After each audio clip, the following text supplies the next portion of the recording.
أعوذ بالله من الشيطان الرجيم. بسم الله الرحمن الرحيم.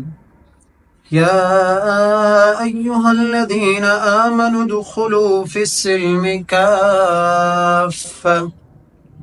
ولا تتبعوا خطوات الشيطان إنه لكم عدو مبين.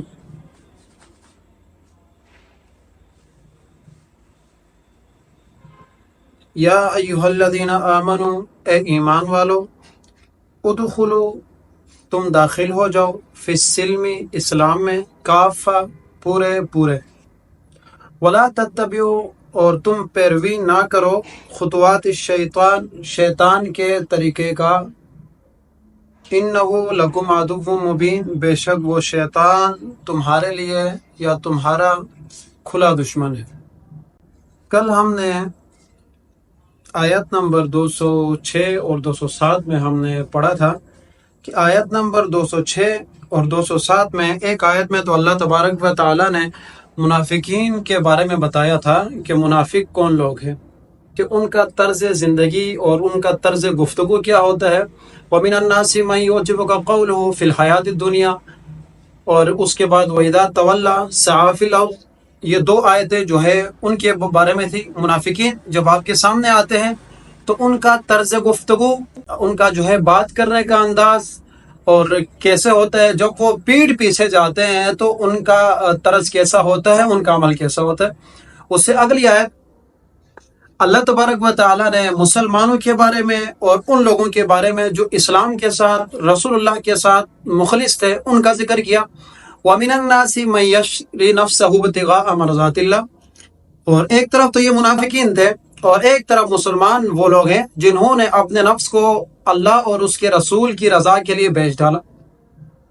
اور وہ اللہ اور اس کی رسول کی رضا کے لیے سب کچھ کرنے کو تیار ہو جاتے ہیں۔ اپنے زندگی کا سب سے محبوب ترین چیز اسی کو بنا لیتے ہیں کہ وہ اللہ اور اس کے رسول کی اتباع کریں۔ اب اس آیت کریمہ میں اللہ تبارک و تعالیٰ فرماتے ہیں، یا ایھا الذین آمنوا ادخلوا فی السلم کافہ، کہ اے مسلمانوں، دین اسلام میں پورا کہ پورا داخل ہو جاؤ، کہ یعنی دین اسلام میں رسول اللہ صلی اللہ علیہ وسلم کے لائے ہوئے تمام کے تمام احکامات پر عمل کرو، اور ان تمام کے تمام احکامات کو اپنے لیے باعث نجات سمجھو، اپنے لیے کامیابی کا ذریعہ سمجھے۔ اب جو ہے یہاں پر تفسیر عثمانی میں فرماتے ہیں کہ اس آیت کریمہ سے یہ کہ مسلمانوں کو ایک تو یہ کہ مکمل طور پر دین میں داخل ہونے کا حکم ہے، دوسری چیز یہ ہے کہ تاکہ مسلمان کوئی چیز اپنے عقل سے نہ کرے یا کسی کے عقل سے کسی چیز پر عمل نہ کرے، تاکہ اس سے بدعت کا بالکل خاتمہ ہو جائے۔ اگر میں مثال دیتا ہوں کہ دین کے سب سے افضل ترین اعمال جو ہے نماز ہے اور روزہ ہے، ٹھیک ہے۔ اگر کوئی شخص ایسے طریقے سے نماز پڑھتا ہے یا ان اوقات میں نماز پڑھتا ہے جن اوقات میں نماز پڑھنے کو شریعت نے منع کیا ہے، لیکن وہ اپنے کسی پیر سے، کسی بابے سے یا کسی دوسرے شخص سے وہ متاثر ہوتے ہیں، وہ کہتے ہیں کہ بھائی نماز پڑھنا تو عبادت ہے، خواہ میں اس ٹائم بھی پڑھ لیتا ہوں تو میرے لیے تو ثواب ملے گا۔ جیسے میں مثال دیتا ہوں کہ جب عید کی نماز لوگ پڑھ لیں تو اس کے بعد وہ عیدگاہ میں بیٹھ کے نوافل پڑھنا شروع کر دیں، ٹھیک ہے۔ اسی طرح روزہ بند کرنے کا وقت اور کھولنے کا وقت اللہ تبارک و تعالیٰ نے مقرر کیا ہے۔ کوئی انسان اس کو 10 منٹ لیٹ لے کے جائے اور کہے کہ بھائی میں تو نیک کام کر رہا ہوں، ہو سکتا ہے کہ اس سے مجھے کوئی ثواب ملے۔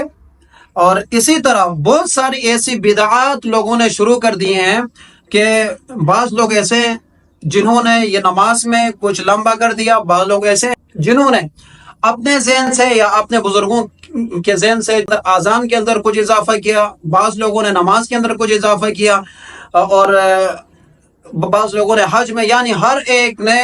اللہ تبارک و تعالیٰ کے لائے ہوئے احکامات کو اپنے ذہن کے مطابق سمجھنے کی کوشش کی، جس کی وجہ سے ان کا یہ فعل بدعت بنا، اور ان کا یہ فعل جو بظاہر تو ان کو اچھا لگتا ہے لیکن اللہ اور اس کے رسول کے ہاں یہ فعل اچھا نہیں ہے۔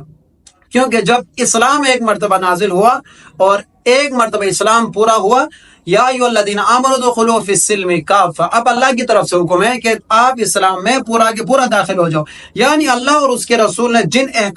احکامات کا کرنے کا حکم دیا، آپ نے وہ تمام کے تمام احکامات کر رہے ہیں۔ جن احکامات سے رکنے کا حکم دیا، ان احکامات سے رکنا ہے۔ اس کا بہترین نتیجہ ہمیں پتہ کیسے چلے گا؟ پتہ ایسے چلے گا کہ بھائی ہم قرآن مجید کو ترجمے کے ساتھ پڑھنا شروع کر دیں، ہم نماز کو ترجمے کے ساتھ پڑھنا شروع کر دیں، ہم احادیث کے کتب کو، بخاری، مسلم، دیگر ترمذی، نسائی وغیرہ، ان تمام کو اپنے گھر میں رکھیں، موبائل میں ڈاؤن لوڈ کریں اور اس کو ترجمے کے ساتھ پڑھنا شروع کریں، ہمیں دین کی سمجھ آ جائے گی۔ ہم کسی بزرگ کے یا آج کل ہر قسم کے نیو جو ہے لوگ آئے ان کے کہنے کی وجہ سے دین میں رد و بدل نہیں کر سکتے، اگر کریں گے تو یہ دین نہیں ہوگا بلکہ یہ بدعت ہوگا۔ دوسرا، اکثر مفسرین نے، تفسیر ابن کثیر نے اس میں یہ اضافہ بھی کیا ہے کہ چونکہ عبداللہ بن سلام اور دیگر جو یہودی لوگ مسلمان ہوئے تھے آپ صلی اللہ علیہ وسلم پر، انہوں نے ایمان لایا تھا، لیکن انہوں نے آپ صلی اللہ علیہ وسلم کے سامنے یہ مطالبہ کیا، چونکہ ہفتے کے دن ہمارے لیے مقدس ہے، یا رسول اللہ ہمیں اجازت دے کہ ہم ہفتے کے دن تورات پڑھیں گے، ہم ہفتے کے دن جو ہے تورات پڑھ کے اور اس کے مطابق ہم یہ عبادت کریں گے۔ تو اس پر یہ آیت کریمہ نازل ہوئی۔ اب آپ نے ایک مرتبہ کلمہ پڑھا ہے تو پورا کا پورا اسلام میں داخل ہو جاؤ۔ اب آپ کو اگر تلاوت کرنی ہے تو قرآن پاک کی کرنی ہے، اگر آپ کو کسی دن کو مقدس ماننا ہے تو وہ جمعے کا دن ہے، اگر آپ کسی دن کو مقدس سمجھتے ہیں تو وہ جمعہ ہے۔